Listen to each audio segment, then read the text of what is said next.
This is Valley News Live at 10.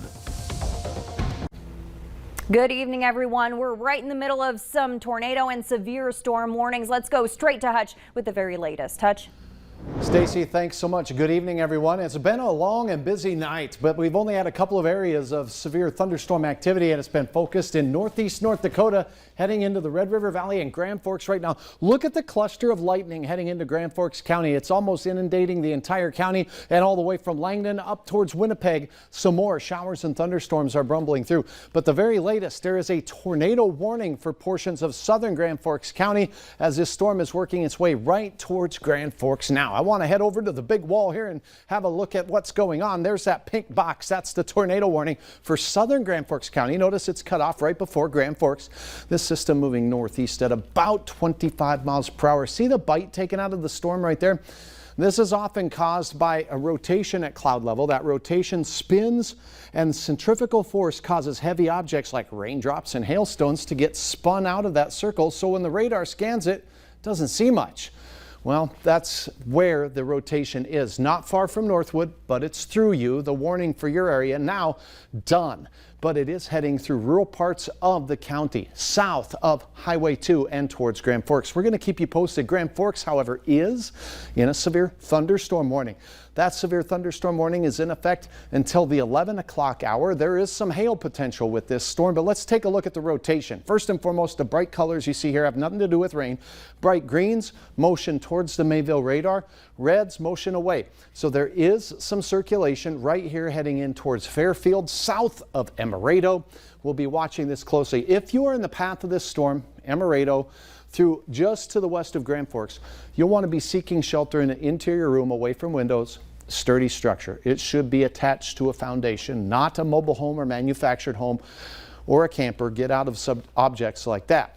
Now, there is some hail, but notice no bright blues here. The hail size is dropping a little bit. Still capable at times of 1-inch diameter hail with this cell.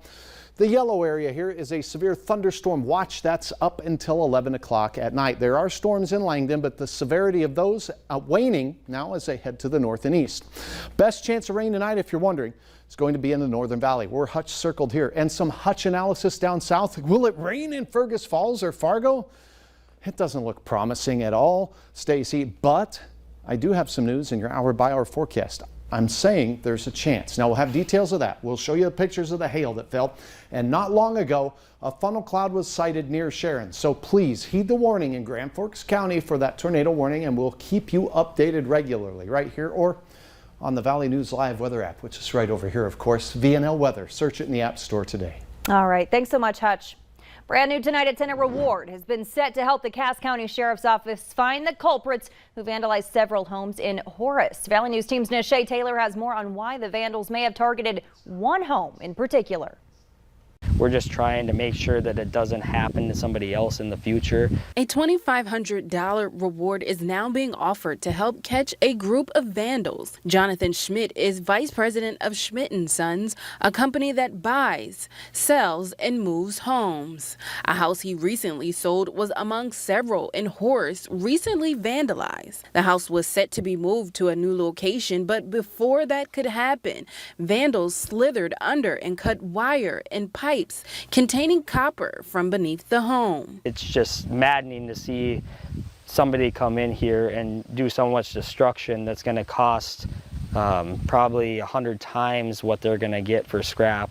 In some cases, people can make money by selling copper scraps to local junkyards. And Schmidt says the damage could cost up to $10,000. It's a financial strain for us, but it also lands more back on the people that are buying the houses because it's an unexpected expense. The Cass County Sheriff's Office is currently investigating the vandalism.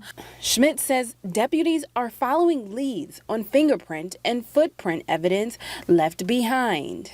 But for the future, Schmidt says the company is planning to add cameras to all of their job sites to help make it easier to identify the culprits if this ever happens again. In Horace, Nishay Taylor, Valley News Live. Now, getting the repairs done to the home may be a process in itself. Schmidt says there could also be a delay as securing contractors this late in the season isn't easy. Dozens of families from across the valley are banding together, pushing for parents to be more involved in how school districts handle a variety of issues. The Let Parents Decide That group hosted a picnic at Armour Park in West Fargo tonight, featuring speakers from across the state, Breathe Free ND and the Midwest Health Coalition, to name a few. They say they're advocating for their children, and they say they want more of a say in how the districts are making decisions, like reinstating mask mandates. Medical devices come with medical consent, and medical consent in the case of children can only be given by parents, and we believe that that right has been stripped from parents last year, and we don't want it to happen again this year. Look at a public school and you look at prison right now, and there's not much of a difference. Stand on this dot, stand on that dot, don't touch your mask, don't talk to your friend, isolate, social distance, like, you know, stand up in a line and don't touch anything. It's not a learning environment, and it's scary. Group leaders say they're hoping to equip parents with tools to take whatever their concerns are back to their individual districts. The group plans to be at Fargo's school board meeting tomorrow night. We're now learning more than 300 calls to law enforcement were made at WeFest. The calls that were made from the event over the weekend included more than 200 hang-up calls for thefts and 1 sexual assault. The Becker County Sheriff's Office made 14 arrests related to the event. The event general manager says between 23 and 28,000 people attended WeFest. He also said more improvements are planned for next year. Today in Grand Forks, 2 15-year-olds were hit while crossing the street. Police say a woman was driving north on North 25th Street when she failed to yield to the teens at the intersection of 9th Avenue North. They were taken to the hospital with minor injuries. That driver was cited. The Pentagon will require members of the U.S. military to get the COVID vaccine. The defense secretary says the request for a waiver from the White House would be made by September 15th. The requirement could come sooner if the FDA gives final approval to the Pfizer vaccine, which is expected early next month. The Pentagon press secretary says details of the timeline to get all members of the military vaccinated is still being worked out. If you're looking for a place in the area to get a COVID vaccine, use our VNL vaccine tracker. That's on the homepage of our website, or you can open your phone camera and point it at the QR code on your screen, then tap the link that pops up. The former director of the office involved in developing a coronavirus vaccine has settled a complaint with the Department of Health and Human Services regarding his removal from his position. It comes after Dr. Rick Bright filed an extensive complaint alleging his early warnings about the coronavirus were ignored. In a second complaint, Bright alleges that former President Trump's political agenda was prioritized over the health of the American public. Eradicating the COVID-19 pandemic might be slightly easier than getting rid of polio. That's according to a study that was published today in the BMJ Global Health Journal. Researchers compared COVID-19 to smallpox and polio and looked at economic and technical factors. They used a 3-point scale to determine the possibility of eradication, and COVID-19 got a 1.6, while polio scored a little lower at 1.5. Smallpox had a 2.7 rating. The University of North Dakota is now a part of the United States Space Force University Partnership Program.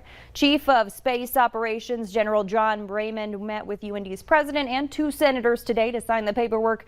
The Space Force will work with UND to recruit, educate, develop, and retain a workforce. The program also provides students opportunities for education and research.